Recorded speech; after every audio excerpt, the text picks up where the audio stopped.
l'Éternel cette nuit. Et je suis sûr que Dieu te donnera une information. Vous savez, la vision vient de l'information. Et l'information bien entretenue produit l'action. Et l'action soutenue produit la bénédiction. Est-ce que je suis en train de venir? Nous avons donc à passer quelques jours ensemble. Ma prière, c'est qu'il n'y ait pas de fermeture éclair sur ton cœur. Et s'il y en avait, il faut l'ouvrir. Pour que Dieu t'accorde quelque chose au travers de cet homme court que je suis. Sois béni. Amen. J'aime me présenter ainsi.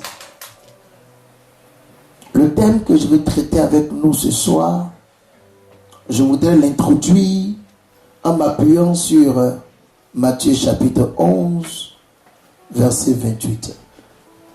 Je voudrais faire attention à ce que je vais dire, parce que tout au long de mon message, si tu fais attention, tu vas faire ta cure d'âme personnelle. L'objectif que je veux avoir, c'est ça. Que tu fasses ta cure d'âme personnelle, en fait. Alors, j'introduis ce message. Tout à l'heure, je te donnerai le thème avec Matthieu chapitre 11, verset 28. Matthieu 11, 28. C'est un verset qui est même cité par les païens. Il est aussi célèbre que le psaume 23. Qu'on aille à l'église ou pas, c'est un verset qui est connu. Parce qu'il répond au quotidien de tout être. La recherche du repos. Pas parce que nos pays, dans notre continent africain, il n'y fait pas bon vivre pour que nous nous retrouvons en Europe. Mais nous sommes surtout là avec une vision de trouver le repos. Quelqu'un me suit? Et Jésus dit, venez à moi. Le rythme de ma prédication peut changer à tout moment. Donc, suivez-moi bien. Venez à moi. Vous tous qui êtes fatigués et chargés, je vous donnerai du repos. Mes amis, le vœu de tout un chacun, à mon sens, c'est le repos. Et la conclusion de notre histoire, c'est le repos. Quand on nous conduit dans ce lieu dont je ne vais pas citer le nom parce que je n'en rêve pas maintenant, on dit, on le conduit à son repos éternel. La conclusion de notre histoire, c'est le repos. Tout homme souhaite arrêter toute activité fatigante. Quand on est jeune et qu'on se bat, c'est pour que dans la vieillesse, on ait du repos. On court dans le froid, dans la neige. On n'est pas habitué par notre vie de naissance. Mais on y court parce qu'on veut emmagasiner plutôt pour le repos. Tout un chacun cherche le repos. Quand nous étions encore à l'école, nous aimions les vacances que les heures d'école. Parce que ça nous donne de nous reposer. Mais Jésus dit, venez à moi. Vous tous qui êtes fatigués et chargés. Tout travail à nous fatiguer dans ce monde. Tout travail à nous charger. Mes amis, nous pouvons être chargés émotionnellement. Nous pouvons être chargés et fatigués spirituellement. Il y a des hommes et des femmes qui, pas parce qu'elles sont paresseuses ou qu'ils sont paresseux, mais il y a des forces qui les chargent et qui les fatiguent. Il y a des combats dans lesquels nous nous trouvons qu'on ne peut pas s'en sortir. Pas parce qu'on n'est pas intelligent, pas parce qu'on n'est pas courageux, mais on ne peut pas s'en sortir. Parce que les forces sont au-dessus de notre capacité. La lutte est forte. Le combat est rude. Chaque jour, il y a un événement nouveau. Les promesses tardent à s'accomplir. Et nos vies sont soumises à des fardeaux que nous ne pouvons pas soutenir. Et nous avons besoin de quelqu'un pour nous donner le repos. J'ai une bonne nouvelle parce que quelqu'un dit venez à moi. Il est assez audacieux, assez courageux, assez sincère, assez puissant. Il sait, il est sûr de lui. Alléluia. Il est sûr de lui. Il ne met pas en doute sa capacité de nous donner le repos. Il ne met pas en réserve sa capacité de nous donner le repos. Il ne cherche même pas à savoir quelle est la nature de ta fatigue, la nature de ta charge. Mais il dit seulement, si tu sens que tu es fatigué, si tu sens que tu es chargé, la seule chose que tu dois faire, c'est de te déplacer vers lui, c'est de faire mouvement vers lui. Lui, il promet de te donner le repos. Alléluia. Je ne sais pas si je suis en train de prêcher à une église. Je viens. Peu importe l'origine de ta fatigue, peu importe le fardeau que tu as, tout ce qu'il te demande, c'est le verbe venir. Venez à moi. J'ai la solution pour vous donner le repos. J'ai fixé un jour pour que le peuple que je conduis entre dans le repos. Toute la vie d'Israël sortant de l'Égypte, pendant les 40 ans dans le désert, c'était pour une seule vision. Avoir le repos sur une terre paisible. Avoir le repos sur une terre où le lait ne se traite pas des vaches. Avoir une terre, n'est-ce pas, une terre sur laquelle, mes amis, le miel se recueille sans que les abeilles ne piquent. Tout homme fait ce qui est facile. Mais j'entends quelqu'un qui crie quelque part. Permettez-moi à ce niveau de mon message d'être un évangéliste pour quelqu'un ce soir. Venez à moi. Nous avons besoin d'une seule chose. Un mouvement. Celui qui vient se sépare. Ils ne m'ont pas entendu. J'ai réfléchi sur le verbe venir. Et j'ai compris que celui qui vient, il quitte. Ils ne m'ont pas entendu. J'ai compris que celui qui vient se sépare. Tu ne peux pas venir sans te séparer d'eux.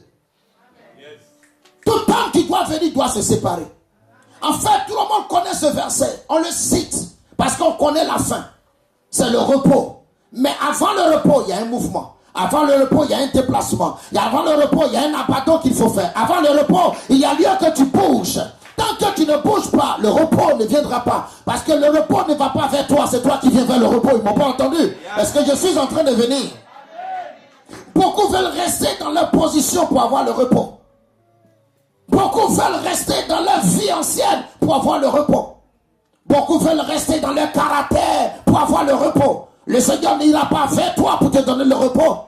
Si tu prends la décision de venir, alors moi je promets de te donner le repos. Alléluia. Est-ce que je suis en train de venir vers une église?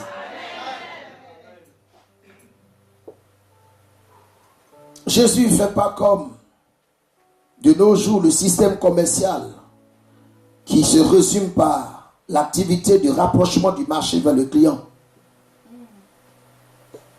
Jésus est resté dans l'ancienne formule. Le client doit aller vers le marché. Alors, le thème donc que je veux traiter avec nous s'intitule « Séparer pour être utile ». Séparer pour être utile. Est-ce que je suis en train de venir? Nous avons notre thème de notre jeûne. Brisé. N'est-ce pas? Pour être utile. Ce soir, je parlerai de séparer. Pour être utile. J'ai l'habitude de dire qu'on ne remplit pas un seau plein. Si ton seau n'a pas été vidé, tu ne peux pas recueillir quelque chose de nouveau. Jésus nous promet le repos. Mais nous devons faire un mouvement. Nous devons venir. Mes amis, venir, ce n'est pas seulement se déplacer. Parce qu'il y a des gens qui bougent sans avoir quitté. Est-ce que je suis en train de venir? Beaucoup bougent, mais sans avoir quitté. Et de venez à moi. Séparez-vous. Quittez le point dans lequel vous êtes. Quittez la position dans laquelle vous vous trouvez. Et quand on parlera de quitter ce soir, ce n'est pas un mouvement. Ce n'est même pas prendre un billet d'avion pour quitter la Belgique, pour aller en France ou pour aller en Afrique.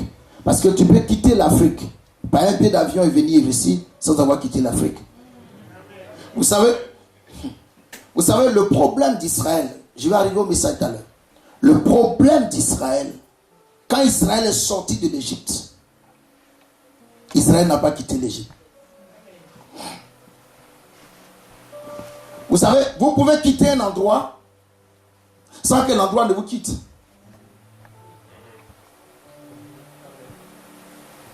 Est-ce que quelqu'un me suit?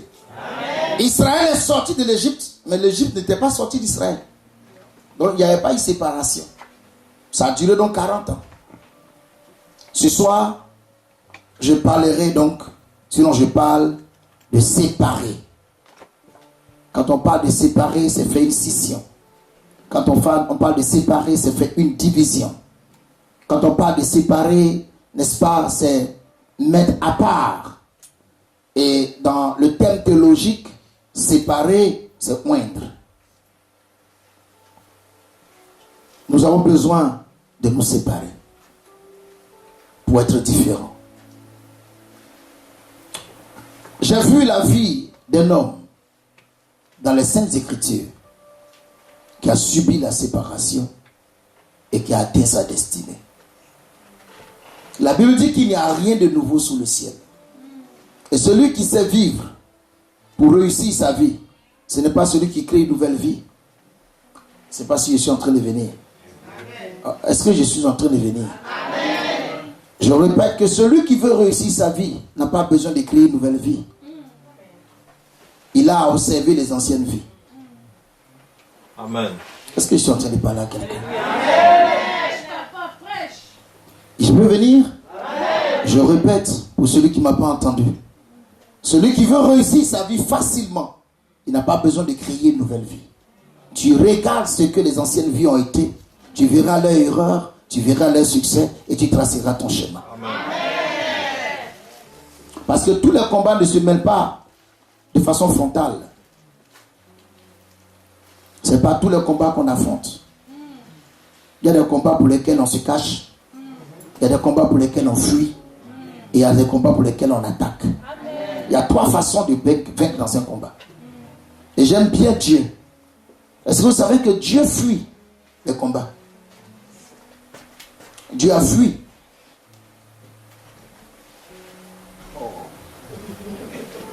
Le grand Dieu, il aime bien utiliser la fuite devant les combats.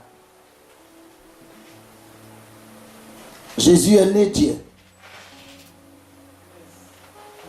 Jésus avait la capacité, comme Élisée, de frapper d'aveuglement tous les envoyés d'Hérode pour que le bébé Jésus soit sécurisé, même à Bethléem. Mais Dieu va dire, Dieu va même se faire aider par un homme pour fuir. Joseph, prends Dieu. Joseph, prends Dieu et fuis en Égypte avec Dieu. Parce que le combat là, il ne doit pas se mêler. On doit le fuir. Je ferme ma parenthèse. Amen. Alors, j'ai observé la vie de quelqu'un. Et j'ai découvert qu'est-ce qu'il faut faire pour atteindre sa destinée. Quelles sont les grandes séparations? Je me réjouis de ce que je suis sur une terre étrangère, mais je suis avec mes frères. Nous avons la même histoire. Allons donc dans l'histoire d'Abraham. Genèse chapitre 12. Est-ce que je suis en train de venir? Amen. Verset 1 à 3. Je n'ai pas encore commencé à prêcher. Je vais prêcher tout à l'heure.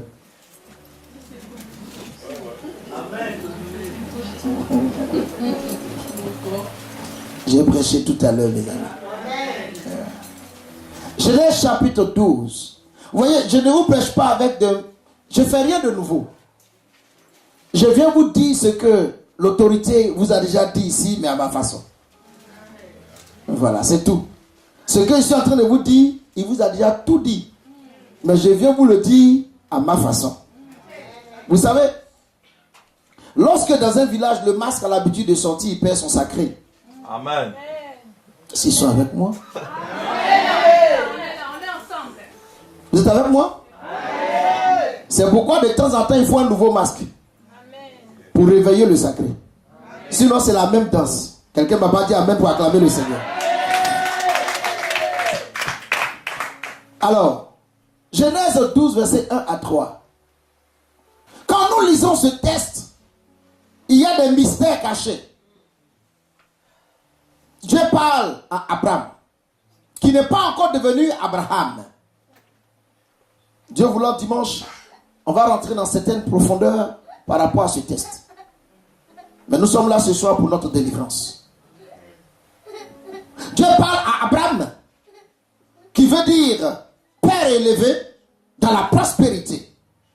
Permettez-moi de nous dire que lorsque Dieu a appelé Abraham, Abraham n'était pas pauvre. Permettez-moi de vous dire que Abraham avait des serviteurs, Abraham avait des servantes, Abraham avait de l'or, Abraham avait des brebis. Ce qui manquait à Abraham, ce n'était pas l'argent, ce n'était pas l'or, ce n'était pas les servantes. Ce qui manquait à Abraham, c'était un enfant. Et Abraham, à cette époque, a 75 ans, selon les théologiens, selon la Bible. Il a 75 ans. Et c'est à 75 ans que Dieu appelle cet homme. Mais après l'événement.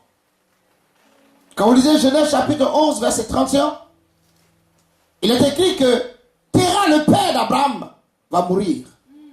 Et c'est après la mort de son père que Dieu va appeler Abraham. Je voudrais que vous le souligniez parce que c'est très important dans le message que je veux prêcher. Dieu attend la mort du père d'Abraham avant d'appeler Abraham. Et quand il appelle ce monsieur à 75 ans, nous découvrons dans son appel et les instructions que Dieu lui donne qu'il y a des ennemis de la destinée. J'ai découvert dans l'appel d'Abraham 3 grands ennemis de la destinée. Il dit, va-t'en de ton pays, de ta patrie, de la maison de ton père. Dieu n'a pas dit, je vais te faire sortir. Il dit, va-t'en. Comme Jésus a dit, je vous attends. Je ne vous ferai pas venir vers moi, mais j'attends que vous veniez vers moi. Mes amis, dans notre marche chrétienne, il y a notre engagement. Il y a notre engagement. La grâce que nous autres nous avons, c'est que nous avons connu l'islam. Ça a été une bénédiction pour nous autres. Parce qu'on connaît la valeur du sacré. On connaît la valeur de l'autorité spirituelle. Et on connaît même la valeur de la parole. Et chose importante que vous devez savoir comme une parenthèse, Jésus dans l'islam n'est pas juste un prophète, mais il est le verbe de Dieu. Faites-moi une phrase sans verbe, la compréhension sera difficile. Donc c'est Jésus qui révèle Dieu, même dans l'islam. Je fais ma parenthèse. Je vois dans ce passage 3 grands ennemis. Et ce sont ces 3 grands ennemis que nous allons étudier ce soir et nous allons les détruire. Quelqu'un m'a pas dit amen. Dieu dit à Abraham, va-t'en de ton pays, de ta patrie, de la maison de ton père. Et c'est quand tu vas faire ces 3 mouvements, alors moi je te montrerai le pays dans lequel tu vas aller. Mais ensuite, je ferai de toi une grande nation. Je te bénirai. Vous comprenez donc que sans ces 3 mouvements, ce que Dieu promet ne peut pas arriver. Est-ce que vous êtes avec moi? Amen. Sans ce qu'Abraham doit faire, ce que Dieu promet ne peut pas arriver. J'aime bien la Bible parce qu'elle ressemble aux mathématiques. À l'école, j'aimais que les mathématiques par la grâce de Dieu. Parce que pour moi, c'était plus simple. J'ai peur des littéraires. Au bac, j'ai fait la philosophie. 4 intercalaires, j'ai eu 4. Parce que c'est aléatoire là. Excusez-moi les littéraires, je vous respecte. Dieu dit fais ci, et moi je fais ça. Quelqu'un me suit? Abraham, va-t'en de ton pays, de ta patrie, de la maison de ton père. Nos ennemis sont notre pays, notre patrie et la maison de notre père. Voici les 3 grands ennemis de la destinée et qui même luttent contre Dieu. Ils n'ont pas entendu. Amen. Dieu est tout puissant. Mais il y a des choses que Dieu ne fait pas tant que nous n'avons pas fait. Amen. Beaucoup de choses dans nos vies ne sont pas accomplies par la main de Dieu, mais par notre main. Et c'est lorsque nous accomplissons ces choses que nous libérons la main de l'Éternel. Quand nous regardons les Écritures, après la chute dans le jardin de l'homme et l'ivresse de Noé, qui a introduit et maintenu le péché, le mal dans le monde, Dieu décide de continuer sa vision.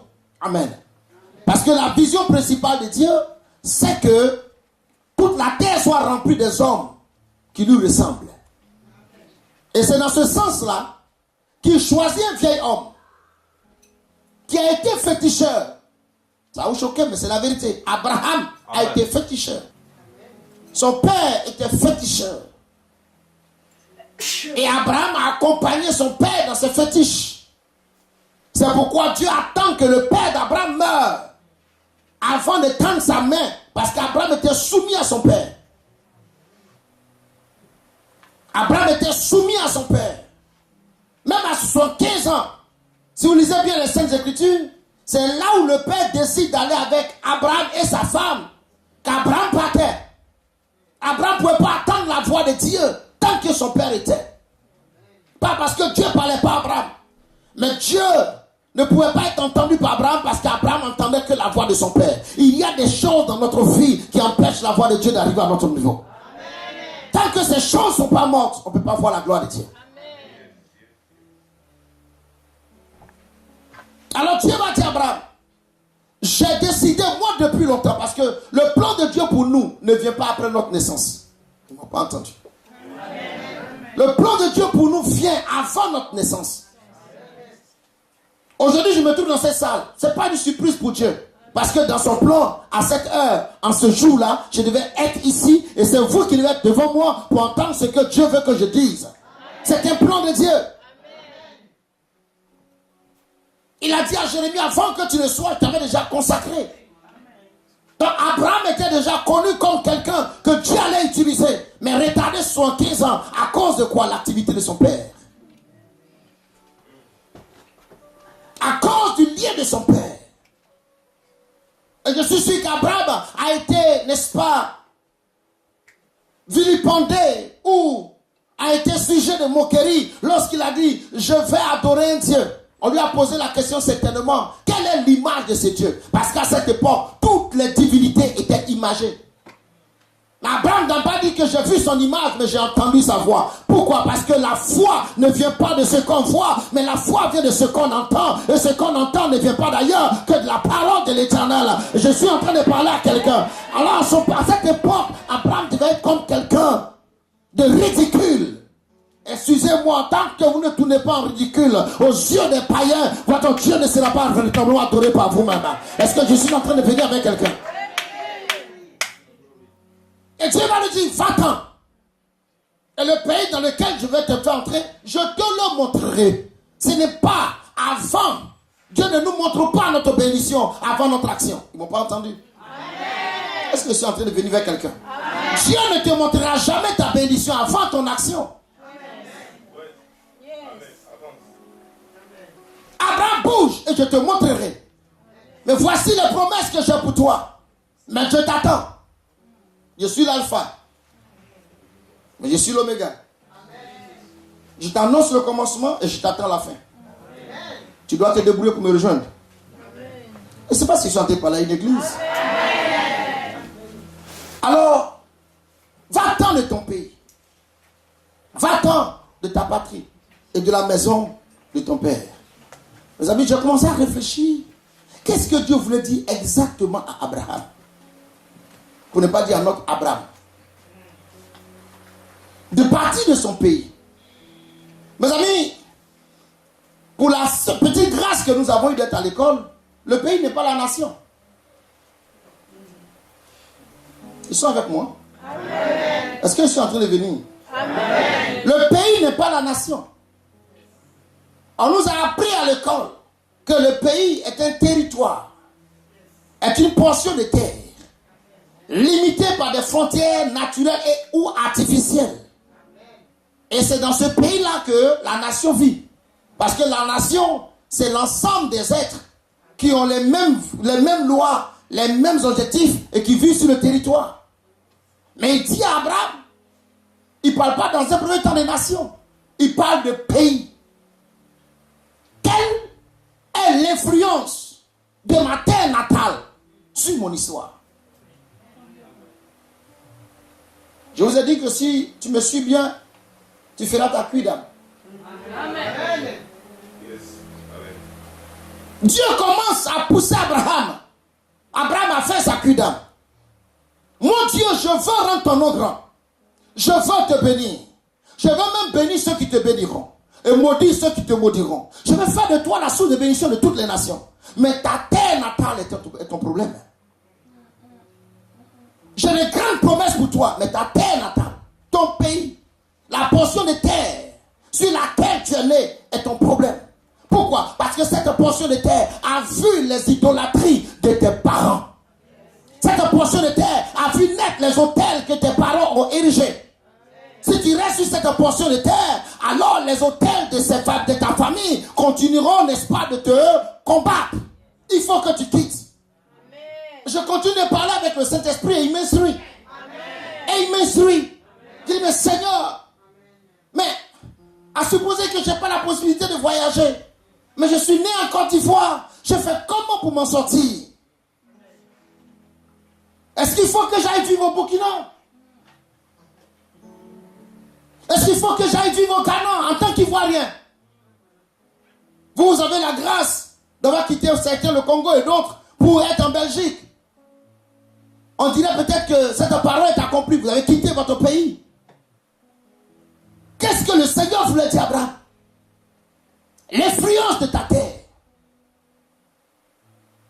L'influence de la terre. Vous savez, aujourd'hui, quand vous voyez un Ivoirien, tout de suite, vous savez quelle est l'image que vous pouvez avoir de lui. Nous étions pendant la crise en exil au Togo et on est arrivé au Togo des réfugiés. Excusez-moi. Des réfugiés. Des réfugiés.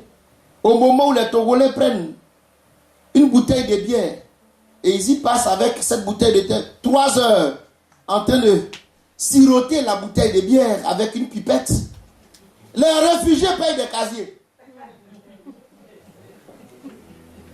Les réfugiés payent des casiers. L'orgueil de l'Ivoirien. La fierté de l'Ivoirien. Et ça nous a mis en conflit avec les Togolais. Ma terre natale a un souci avec moi à cause des autels de famille. Amen. Et le Saint-Esprit va me permettre de comprendre mieux avec Marc chapitre 8. Est-ce que je suis en train de venir? Amen.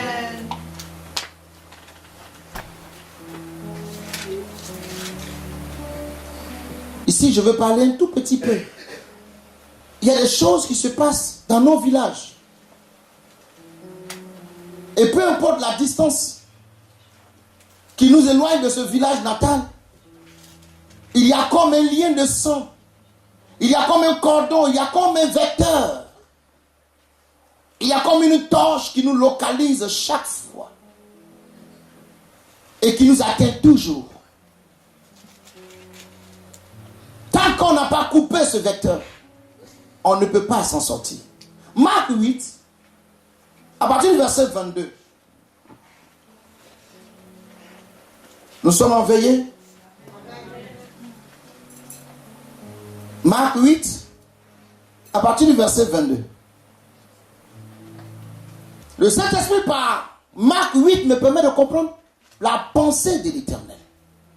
Et ma prière cette nuit, c'est que Dieu t'aide à quitter ton pays. Oh, ils ne m'ont pas entendu pour que je parle. Que Dieu nous aide à quitter notre pays. Mes amis, le pays rend aveugle. Le village rend aveugle.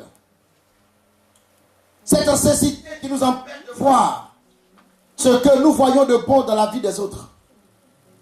Nous espérons sans toucher. Nous avons eu tous la grâce d'avoir le visa et de venir ici. Mais même encore ici, il y a des classifications. Même encore ici, il y a des gens qui envient d'autres. Parce qu'il y en a qui réussissent et d'autres ne le sont pas. Il y en a même qui sont ici, qui ont une situation plus difficile que ceux qui sont restés au pays. Regardez ce qui se passe dans ce test. Jésus rentre dans une ville. Le nom de la ville même est une bénédiction. Bethsaïda veut dire quoi? Maison de miséricorde. Et on lui donne un aveugle. Jésus pose un acte qui me rappelle ce que Dieu dit à Abraham. Quitte ton pays.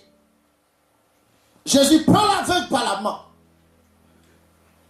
Lui qui est l'homme de aussitôt dit, aussitôt fait, prend l'aveugle par la main et il me fait sortir du village. Ma prière cette nuit, c'est que les anges te fassent sortir de ton village. Les anges te fassent sortir de ton village. Les anges fassent sortir ta descendance de ton village. Que les liens de sang, les liens de famille, les liens du village n'aient plus d'influence sur ta vie. Qu'ici, en Belgique, la grâce de Dieu se manifeste. Que tu sortes. Nous avons des combats, pas parce qu'on n'est pas intelligent. Nous avons des combats, pas parce qu'on n'est pas courageux. Mais on a des combats à cause du village. Et on n'a pas choisi le village, mes amis. On n'a pas choisi. C'est pourquoi Dieu nous donne l'occasion de pouvoir sortir. Il prend l'aveugle et il sort du village. Je me suis posé la question, mais qu'est-ce que Jésus fait? Il faut que le témoignage soit su de tous. Tu n'as pas besoin de faire cette délivrance dans le secret. Pourquoi est-ce que tu sors avec cet homme? Plus tard, je vais comprendre l'influence du village. Je vais comprendre l'influence du pays. Je vais comprendre l'influence de la terre. Je vais comprendre l'influence du lieu dans lequel je suis né. Là où mon cordon a été enterré. Jésus sort avec l'aveugle. Et Jésus est obligé de poser une action prophétique. Il prend sa salive. Il met sur les yeux de l'aveugle. Et Jésus prie en lui imposant les mains. À Bartimée, il a dit, que veux-tu que je fasse pour toi? Bartimée dit, je veux voir de nouveau du voir. Mais à cet homme, Jésus, l'homme le tout-puissant, le maître comme on le dit, est obligé de prier 2 fois. La seule fois où Jésus a échoué, c'est à cause de l'influence du village.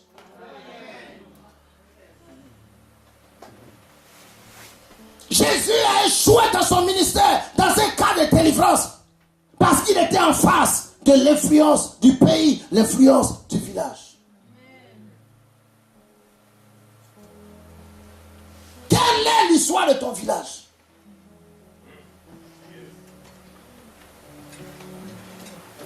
Tu as eu la grâce de pouvoir venir te cacher ici en Belgique. Mais ton village est en toi. Yes. Il y a beaucoup ici qui rêvent, ils sont au village. Et puis généralement, c'est dans l'ancien village qu'ils se retrouvent. La case de la grand-mère. Au moment où tu es dans la neige ici, tu te retrouves dans la case de la grand-mère. Il y a un lien, et ce lien ce soir, si Jésus-Christ est avec nous, je déclare ce lien coupé, ils n'ont pas entendu, je déclare ce lien coupé, je déclare ce lien coupé.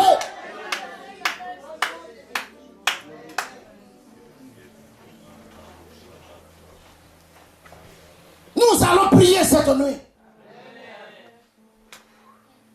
Vous savez, tant que quelqu'un ne se révolte pas contre sa situation continuera de se révolter contre lui.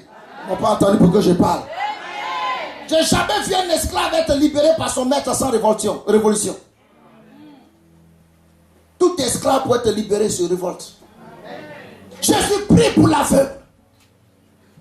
Il prie pour l'aveugle. Action prophétique. Il y a des actions prophétiques qui ne peuvent pas. Parce que le village est téméraire. Moi, j'aime bien parler de chez nous. Chez nous, on a des noms de villages bizarres qui révèlent la révélation, le message de tout le village. Quand ton village s'appelle Sur le Caillou,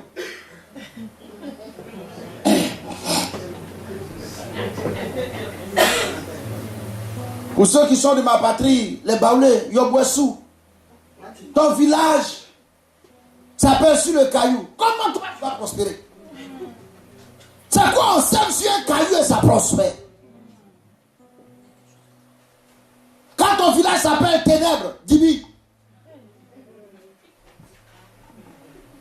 Quand tu sors des ténèbres, les ténèbres t'envahissent. Viens en Belgique, tu es dans le noir. Et tu as l'impression que tu fais tout, mais personne ne te voit. Tu as quitté le village est en toi et le village est sur toi. Mais ce soir, je peux déclarer par la grâce du Seigneur Jésus-Christ que ce village doit soit ôté de ta vie. La cécité doit être annulée par la puissance du nom de Jésus-Christ. Quelqu'un me dit Amen. La grâce se manifeste dans sa vie. Jésus prie. Et Jésus va lui dire, après qu'il a été guéri, retourne dans ta maison. Mais n'entre pas au village. Comment peut-on rentrer dans sa maison sans entrer au village? La maison est bel et bien au village.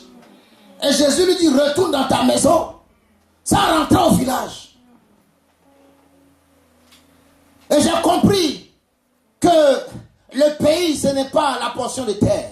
Le pays dont il parle, ce sont les autels qui ont eu lieu dans ces endroits. Les pratiques, les adorations, n'est-ce pas, les cultes que nos ancêtres, n'est-ce pas, ont bâti. Les hommes ont bâti pour irriter Dieu, pour faire fâcher Dieu. La Bible dit, il punit la malédiction des pères sur les fils jusqu'à la 4e génération. Mais écoute, il dit à ce retourne dans ta maison, mais n'entre pas au village. Ça dit que ton père, biologiquement, il demeure ton père. Ta mère, biologiquement, demeure ta mère. Mais pour tout ce qui est de son spirituel, je viens de te faire sortir parce que c'est ce spirituel-là qui t'empêche de voir la gloire de Dieu. C'est ce spirituel-là qui t'empêche de témoigner de la gloire de Dieu. Abraham, quitte le spirituel, l'idolâtrie de ta famille, quitte la sorcellerie parentale, quitte les démons, quitte les autels. Tant que tu n'as pas quitté ces autels, tu ne peux pas voir la gloire de Dieu. Moi, Dieu, j'ai des promesses pour toi, mais la première chose, tu dois partir de ton pays, partir, n'est-ce pas, de ces hôtels-là, pour que la gloire de Dieu se révèle dans ta vie. Je proclame sur la vie de quelqu'un cette nuit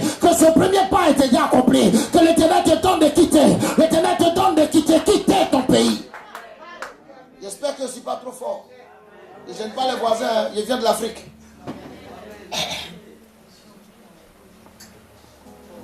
Si ça chauffe, diminue mon micro. Si tu ne quittes pas, tu ne peux pas voir les promesses. Abraham, quitte. Va-t'en de ton pays. La terre sur laquelle tu es né a une histoire. Et cette histoire est collée à ta peau. Il y a des familles tout entières, courageuses, mais qui ne gagnent rien du tout. Vous vous battez. Vous avez le zèle, mais la récompense, c'est des miettes. Vous aimez, quelqu'un d'autre moissonne. Jamais on reconnaît ce que vous faites de bien. Jamais. Tout ce que vous faites, c'est à quelqu'un d'autre. Vous avez l'histoire des Mardoché qui sauve le roi et c'est Aman qu'on élève.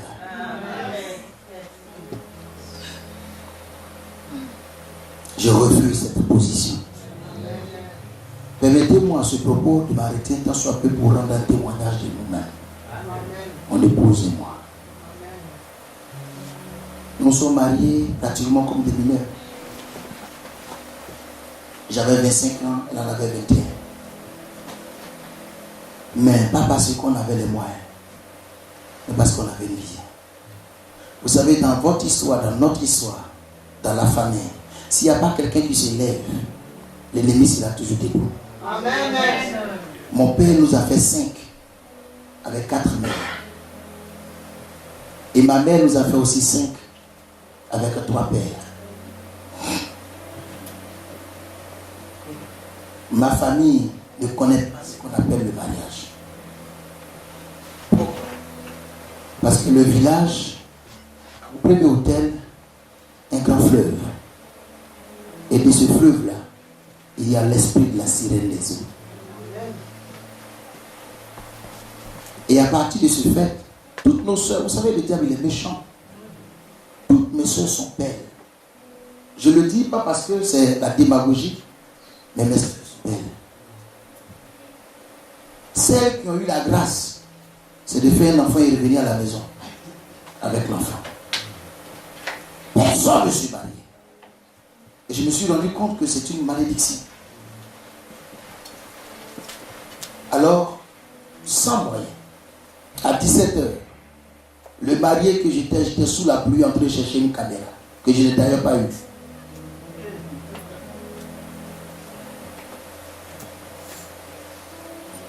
Je me suis marié avec des chaussettes de bas de football.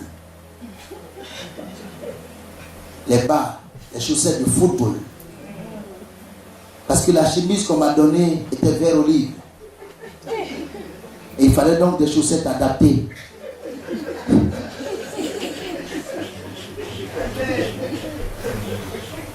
Il fallait des chaussettes adaptées. Et où trouver les couleurs vert olive des chaussettes? Donc je vais dans le marché. Je suis obligé de prendre les bas de football.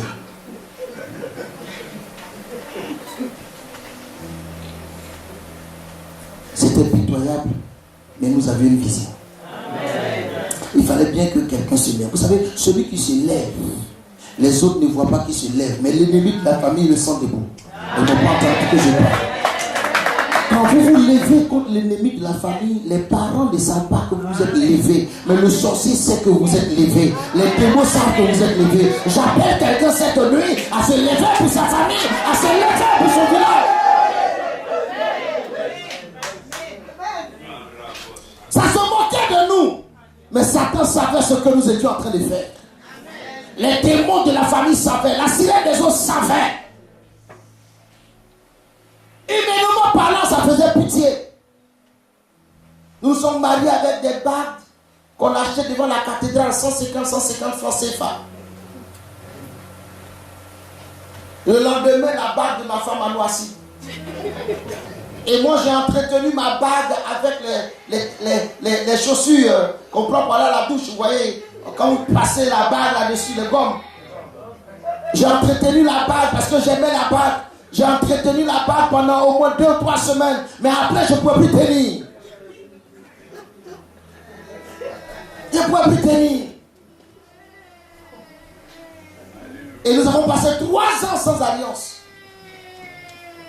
Il a fallu épargner pendant 3 ans pour faire des alliances. Mais quand je l'ai fait, dans le secret, les gens n'ont pas compris. Ma grande soeur s'est mariée, mon petit frère s'est marié, mes cousins ont commencé à se marier, le flot a commencé à couler. Mes amis, tant qu'il n'y a pas quelqu'un dans la famille qui se lève, le pays sera toujours debout contre nous. Les démons seront toujours debout. J'appelle quelqu'un ce soir à comprendre qu'il est né dans une famille difficile, mais il n'est pas appelé à vivre difficile. Vous savez, mes amis, naître dans la crèche n'est pas une malédiction. Mais c'est mourir dans la crèche qui est une malédiction. Tu peux naître dans la crèche, mais refuse de mourir dans la crèche. Dans la crèche, c'est les animaux qui te regardent de bas. Mais quand tu meurs sur la croix, c'est le roi qui te regarde de haut. Je parle à quelqu'un ce soir. Est-ce que je suis en train de parler à quelqu'un? Il faut quitter. Se séparer pour être utile. Dieu voulait qu'Abraham se sépare. Parce qu'il a une vision pour Abraham. Ce soir, que quelqu'un comprenne qu'il n'a pas choisi sa famille. Il n'a pas choisi son village, Mais il peut quitter. Il peut quitter. Pas que tu vas renier ta mère, mais tout ce qui concerne le spirituel de ta mère qui est négatif ne te concerne plus. Tout ce qui est spirituel de ton père qui est négatif ne te concerne plus. C'est parce que tu as reçu Jésus-Christ. Vous voyez donc que le pays est un frein à notre destin. Et après, il dit, non, pourtant quitte ton pays, mais quitte ta patrie. Tu allais encore chercher ce que c'était que la patrie. Et plusieurs versions de Bible ont permis de comprendre. La patrie, la Bible en français courant dit, met à la place de patrie la parenté. La parenté. Donc il dit à Abraham, quitte ta parenté. Là on parle du nom de famille. Parce que le nom de famille est un code. Est-ce que je suis en train de faire la pute d'âme de quelqu'un? Le nom de famille est un code. Je me réjouis parce que je suis chez mon frère et c'est un homme de sacerdoce. Le nom de famille est un code. Déjà sur la terre, pour revenir tant soit peu, les totems du village sont communs. Moi, dans mon village, on ne mange pas le riz.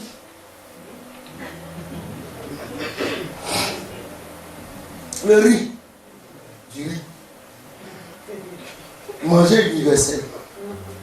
Dans mon village paternel, on ne mange pas le riz. Et l'histoire, cherchez, écoutez, ne soyez pas trop blanc. Vous êtes arrivé en Belgique, hein? Mais ne soyez pas blanc. Parce que même les Belges ici, ils ont leur histoire, ils cherchent à connaître pour être délivrés. Et comment ma famille paternelle, mon village paternel est arrivé à ne pas manger le riz? C'est des questions qu'il faut se poser. Il y en a qui ne mangent pas le silure. Il y en a qui ne mangent pas quoi encore? Il y a plein de choses. Tortue. Vous ne mangez pas quoi? Le porc, la tortue. Il y en a qui ne mangent pas l'escargot. Mais pour vous, vous ne mangez pas et puis ça s'arrête là. Je ne mange pas. Mais tu ne manges pas, mais il y a un spirituel en dessous. Comment ça se fait que ma famille ne mangeait pas, mon village ne mangeait pas le riz? Est-ce que je suis en train de parler à quelqu'un ce matin? La nuit est courte. On aura beaucoup à dire, mais le temps est court.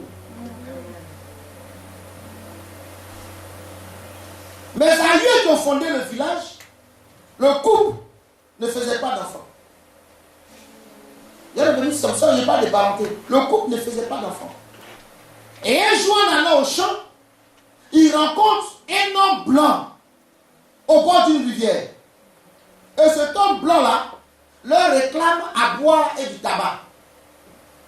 Et mon aïeux va donner à boire et du tabac. Et cet homme blanc va dire, mais vous n'avez pas d'enfant. Je vous donne 3 grains de riz. Vous allez chez vous, planter ces 3 grains de riz juste devant votre porte. Quand le riz va croître, il sait que c'était ça va comment le riz croît.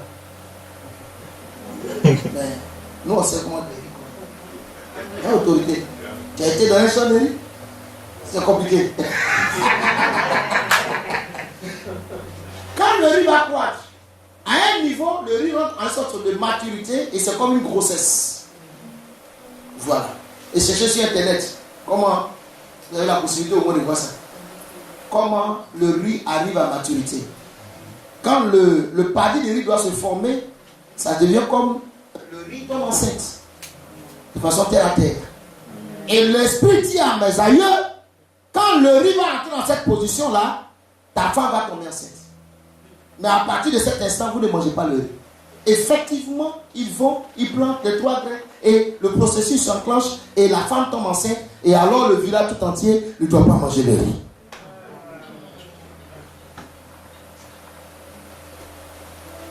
Quitte ta parenté. Quels sont les liens? Quels sont les totems? Abraham, il faut quitter ta parenté. Il faut quitter ton lieu d'enfantement. Parce que Chouraki dit enfantement. le lieu de tes origines. C'est ce que la Nouvelle Bible seconde dit. Et la Bible, parole de vie, dit ta famille. Il y a le nom de famille. Il y a les liens de famille. Abraham, moi je veux te bénir, mais tout cela t'empêche d'entrer dans la bénédiction. Je suis sûr que vous êtes des grandes personnes ici.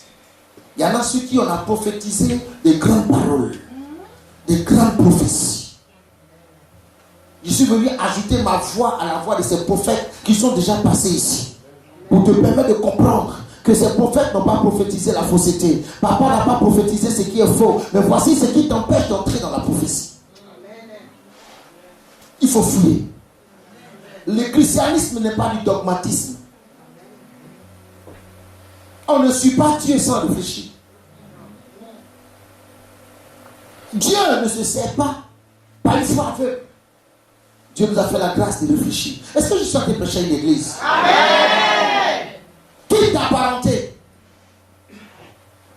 Et quand il parle de parenté, j'ai commencé à fouiller. Et il m'a permis de comprendre que c'est le lien du cordon ombilical. Vous savez, les mamans ne bâtissent pas souvent les hôtels, mais c'est eux qui entretiennent les hôtels. Les pères bâtissent les hôtels, mais c'est les mères qui entretiennent les hôtels. Ézéchiel 16. Je ne vous prêche pas avec quelque chose de nouveau. Hein? Je vous dis à ma façon. La parole de l'Éternel me fit adresser en ces mots. Fils de l'homme, fais connaître à Jérusalem ses abominations. Tu diras ainsi par le Seigneur, l'Éternel à Jérusalem. Par ton origine et par ta naissance, tu es du pays de Canaan. Mes amis, Canaan n'est pas béni. Il parle à Jérusalem par ta naissance et par ton origine. Tu es du pays de Canaan. Ton père était un Amoréen et ta mère une Étienne. Verset 4. C'est ce qui m'a choqué. Le verset 4. Écoutez-le très bien. À ta naissance, au jour où tu naquis, ton nombril n'a pas été coupé. Je vais m'arrêter là. Ton nombril n'a pas été coupé. Mes amis, est-ce que la Bible est en train de dire la vérité? Parce que moi, mon nombril a été coupé. Comment est-ce que le nombril d'un enfant n'est pas coupé et puis il est grandi comme moi? Mais il dit ton nombril n'a pas été coupé. Le lien paternel, maternel n'a pas été coupé. Ce soir, sinon ce matin, ma prière, c'est que l'Éternel coupe le cordon ombilical. Vous savez, cela est important. Cela est important. Jésus-Christ a été obligé de couper le cordon ombilical entre lui et Marie. Amen. Sinon, il serait sous l'influence de Marie. C'est le pouvoir de la chair. J'ai beaucoup à dire. Même Jésus a été obligé à un moment donné de s'arrêter.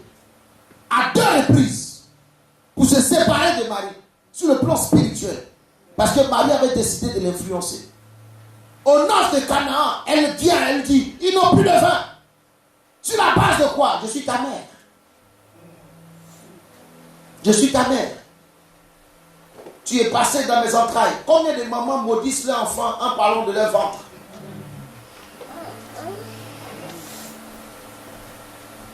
Combien ont été maudits par leur mère parce qu'elles ont tapé leur ventre pour dire si tu n'as pas passé 9 mois ici?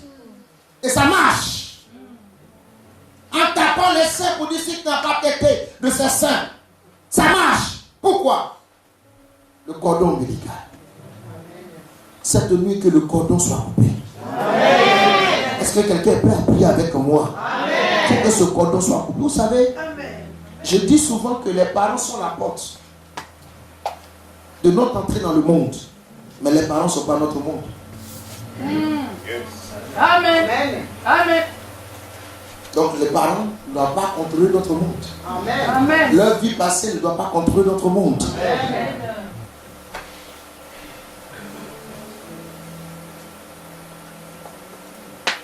Ton nombril n'a pas été.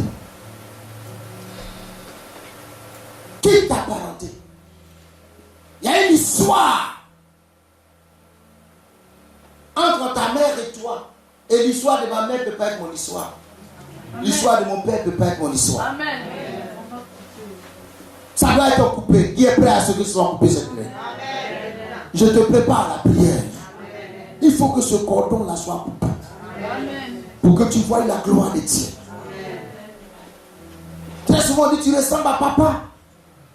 Et l'histoire de papa se répète avec toi. On dit tu ressembles à maman. Et l'histoire de maman se répète. À chacun son histoire. À chacun son histoire.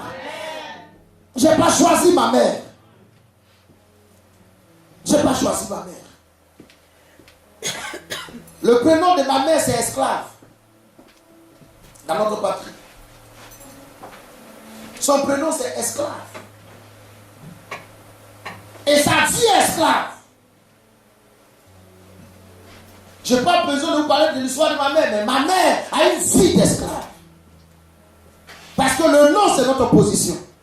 Le nom, c'est notre prophétie. Mais c'est pas parce que ma mère a une vie d'esclave que je dois être esclave. Son histoire est son histoire. Abraham, il faut quitter la patrie.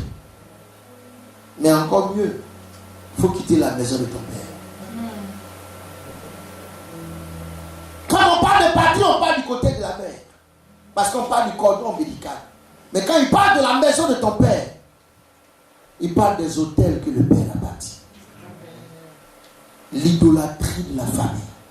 Essayons chacun de se rappeler de ce que le père a bâti. Le père a fait. C'est quand on arrive à détruire tout cela qu'on peut voir la gloire de Dieu. J'ai ma secrétaire dans le temps. Belle femme. Belle femme. Il a fallu que nous prions cette prière de cette nuit-là. Que nous avons fait cette nuit. Pour qu'une porte s'ouvre à ça. Belle femme. Tout ce que Dieu donne à une femme pour être belle, Dieu lui a donné. Mais il n'y a pas d'homme à ça. Il n'y avait pas d'homme. Et à force de prier pour elle, je lui pose la question un jour, mais qui était ton père? Et elle va m'expliquer. Elle avait 2 enfants, de pères différents. Et les pères ont abandonné les enfants dans ses mains. Et c'est ce que son père avait fait avec les femmes. Quand il grossissait une femme, il a abandonné avec l'enfant. Et sa fille est en train de subir la même chose. J'ai connu une dame qui a vécu, et j'ai vécu à ses côtés pendant mon enfance. Si je peux bien me rappeler, elle a fait au moins 5 enfants, mais aucun n'est resté. Chaque fois qu'elle fait l'enfant, l'enfant décède. Et alors je me suis posé la question parce que c'était une femme très courageuse qui s'occupait de tout le monde. Mais pourquoi Dieu peut être aussi méchant avec cette femme qui nourrit toute la famille? Alors je pose la question et je fouille. Mes amis, fouillez pour votre délivrance. Si vous êtes superficiel, vous ne verrez pas. Ce n'est pas une affaire d'intelligence. Ce n'est pas une affaire de courage.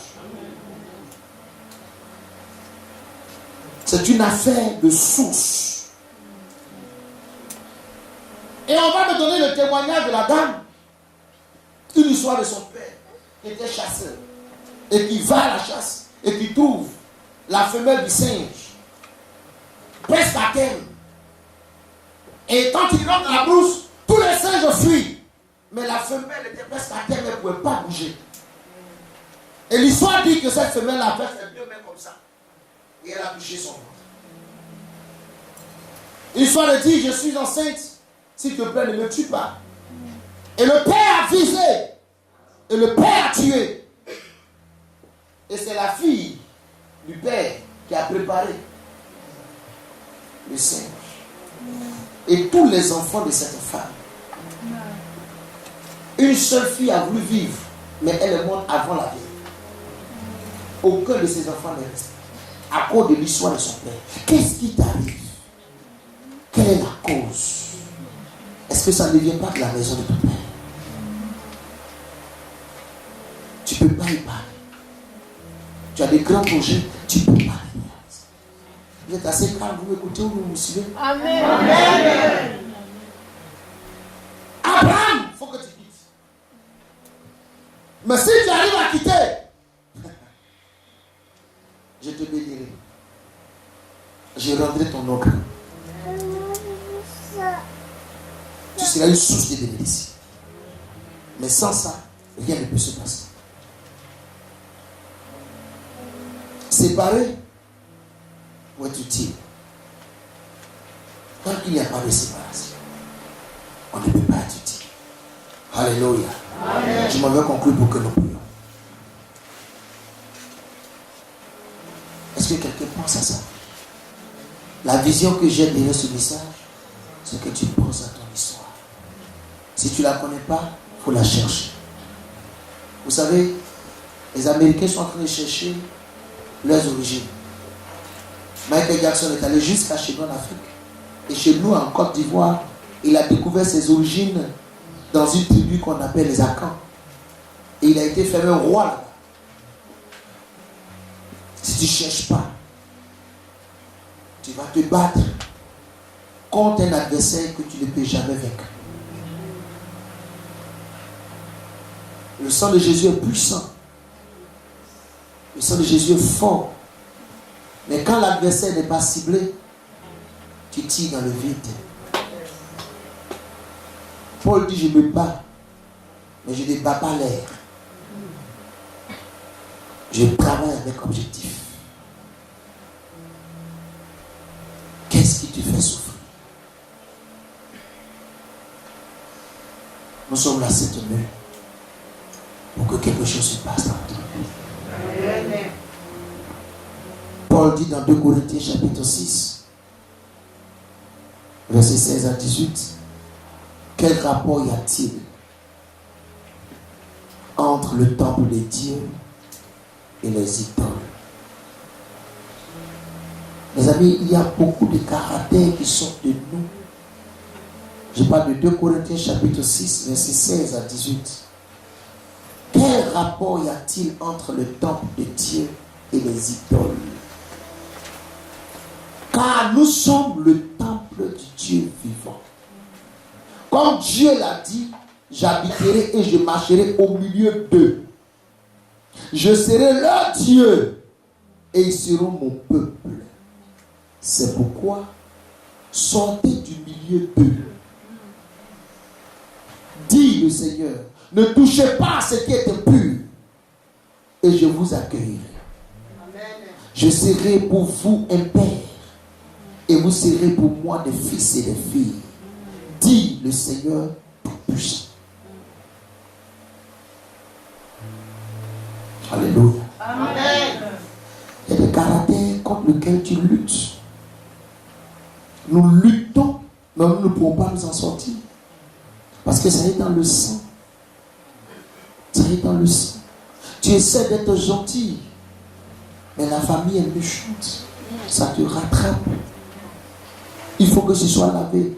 Nous bénissons Dieu pour nous. À la mi-chasse, mon frère est venu faire un travail dans le sang. Et je suis sûr qu'il a déjà fait ce travail ici. Mais il faut le conserver. Au village, il y a des familles, on ne peut pas accepter qu'on vous marie. Pourquoi? Parce qu'on a une histoire, on connaît l'histoire de la famille. Souvent même, tu n'as plus le caractère de la famille, mais tu as été étiqueté par la famille.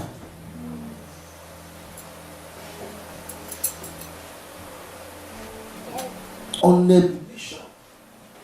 Pas parce qu'on veut forcément être méchant. On est paresseux. Pas parce que forcément on veut être paresseux. Il y a quelque chose qui lutte. Paul dit, je connais la loi. Et j'aime obéir à la loi. Mais au moment où je vais obéir à la loi, je sens comme dans mon corps, dans mes membres, une force qui m'en empêche. Misérable que je suis, qui me délivrera de ce corps, de cette mort. Nous avons besoin du secours de l'Éternel cette nuit. Reconnaissons que nous sommes faibles. Reconnaissons que nous sommes faibles. Par moments, nous sommes dans l'hypocrisie. Par moments, on se flatte nous-mêmes. Moi, une des choses que je me suis promise avec l'Éternel, je lui ai dit, je ne lui ferai pas de gloire inutile. Tant qu'il n'a pas fait, je ne dirai pas qu'il a fait. Parce qu'il n'a pas besoin de moi pour être Dieu. Je ne peux même pas l'aider pour être Dieu. Sinon, je rentre dans le ministère de Uza et il va me tuer. Dieu est tout puissant. Mais le sang aussi est fort. Il faut qu'on travaille le sang. Quel rapport y a-t-il entre le temple de Dieu et les idoles? Le problème, c'est que, mes amis, par moments, nous nous séduisons nous-mêmes. Vous savez, être dans un temple ne fait pas de nous adeptes du Dieu de ce temple. Ils ne m'ont pas entendu. Amen. Est-ce que vous me suivez bien? Amen. Nous pouvons être dans cette salle sans être de cette salle. Naaman le Syrien a dit à Élisée, ne te frustre pas contre moi, parce que je m'en vais en Syrie. Je reconnais l'Éternel comme Dieu. Mais le roi de Syrie, lorsqu'il rentre dans le temple des divinités syriennes, c'est sur moi qu'il s'appuie pour adorer. Donc je serai obligé de me retrouver dans ce temple-là. Mais je ne suis plus de ce temple. Beaucoup viennent avec nous, mais ils ne sont pas avec nous. On boude tout. Ça va? Nous sommes à l'heure où le message peut être pris en songe. Amen. On va prier tout à l'heure. Amen. Amen. Amen. Amen. Amen. Montre-moi que tu es vivant. Amen. Vous savez, les veillées sont très importantes, intéressantes, mais elles sont difficiles. Tout à l'heure, on va tirer. Amen. On va tirer et tu vois, ça va te faire du bien. Ça va te faire du bien. Amen. Nous sommes de Dieu. Nous sommes. En fait, il faudrait. Au moment où je conclue, je veux que tu reconnaisses que tu es né de cette famille. Mais tu n'es pas obligé de subir cette famille. Amen. Je veux que tu comprennes ça. Je suis né de cette famille, mais je ne suis pas obligé de subir. Mon histoire peut être différente. Il n'y a pas de relation entre le temple de Dieu et les idoles. Je suis le temple du Dieu vivant. J'ai la grâce de Dieu avec moi. Mon père ne l'a pas connu, mais moi je l'ai connu. Ma mère ne l'a pas connu, mais moi je l'ai connu. Son histoire ne peut pas être mon histoire. Son histoire ne peut pas être mon histoire. Il est mort à 40 ans. Le pauvre. 40 ans. La plupart de ces femmes étaient toutes âgées que lui.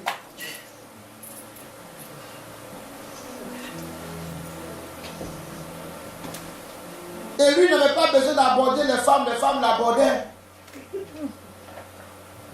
Et cela a voulu se répercuter sur moi. Si vous ne savez pas, ça va vous savoir.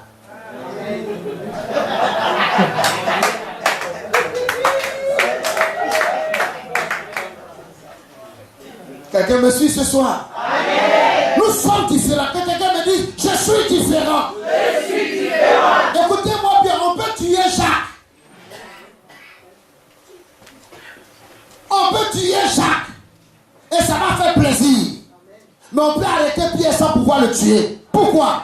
Parce que entre la mort de Jacques et l'arrestation de Pierre, il y a la Pâque. Amen. Moi, j'ai vécu la Pâque. Mon père n'a pas connu la Pâque. La mort ne doit pas me toucher. La mort prématurée de mon père ne doit pas me toucher. La pauvreté de ma famille ne doit pas me toucher. Je suis différent. C'est pourquoi je ne vais pas bouder mes dîmes. Je ne vais pas bouder mes offrandes. Je ne vais pas bouder la sanctification. Je ne vais pas bouder l'obéissance. Je ne vais pas bouder la soumission aux autorités spirituelles. Je ne vais pas fuir mon assemblée. Parce que je suis différent. Dis à ton voisin, tu es différent. Le problème de l'église et des chrétiens, c'est que nous ressemblons à des poules attachées. Notre problème, et je suis là cette nuit pour te dire que tu es libre. Quand une poule, papa, a été attachée pendant longtemps, nous qui sommes traditionnels, on comprend bien les évangiles. Quand une poule a été attachée pendant longtemps et qu'on la détache, elle l'impression qu'elle est attachée. Jusqu'à ce que quelqu'un vienne lui dire bouge. Cette nuit, je suis venu te dire il faut bouger parce que Jésus-Christ est ta délivrance. Je suis venu te dire bouge parce que Jésus-Christ est capable de te libérer. Tu es né dans la crèche, mais tu ne mourras pas dans la crèche. Tu es né dans la tradition, mais la tradition ne va pas te tuer. C'est le temps de ta délivrance. Est-ce que quelqu'un peut se lever avec moi pour que nous prions?